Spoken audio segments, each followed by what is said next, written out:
Mira, antes de irme quería decirte algo. Cuando te he visto entrar en el bar, he pensado que quizás no debería de haber venido. No porque no quiera verte, sino porque me conozco. Llego antes de hora y doy demasiado tiempo para pensar. Error mío. Me he sentado en la mesa de siempre, ha venido la camarera, me ha dicho que quería tomar, casi digo lo de siempre, pero no, esta vez he pedido una copa de vino. Y cuando has entrado has hecho lo de siempre. Miras la barra, miras el suelo, te sientas delante mío, me nombras como si me hubieras visto ayer. Y yo pienso, ¿para qué he venido? Y sigues hablando de tus cosas, y yo diciéndote a todo que sí, como si me importara. Y de repente me sueltas, que si soy feliz. Así, dándole las vueltas al café, como si no te importara, todo te daba igual. Pues no, a mí no. Entonces es cuando he pensado, ¿y yo qué? Por eso lo tengo claro. No te voy a decir ni una palabra más. Nada para atarte, nada para retenerte. Esta situación se ha de acabar.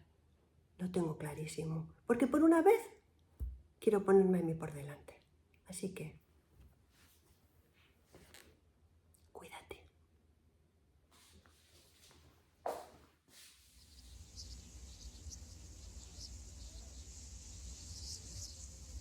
Ay, hermana, deje ya esa masa, que la va a marear. Menudo carácter tiene usted, hermana Angustias. ¿Cómo ese tengo? Pues cuando esté trabajando conmigo, se tranquiliza. Mire, voy a ir a por los nuevos y cuando vuelva le enseño a amasar. Yo tendré que aprender a amasar, pero usted tiene que aprender humildad. Y deje, que ya voy yo a por los huevos. Qué rápida, hermana. ¿Qué le pasa, hermana? Parece que le haya dado el baile de San Vito. El baile de San Vito. Ande, deme los huevos. Deje los huevos, ya lo hago yo. A usted le llaman en el locutorio. Pero si no es hora de parlares. Pues vaya a ver.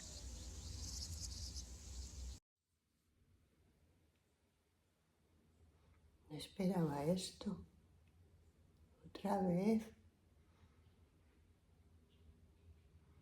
Bajo toda la responsabilidad, toda la decisión sobre mí.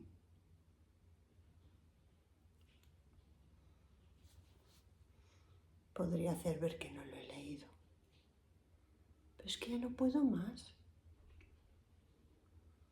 Y lo peor es que no sé qué hacer. ¿Y a quién preguntar? Tengo que decidir, lo sé.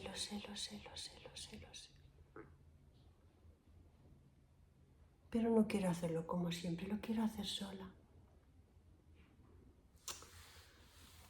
Ya me veo sin dormir, dándole vueltas y vueltas, pensando.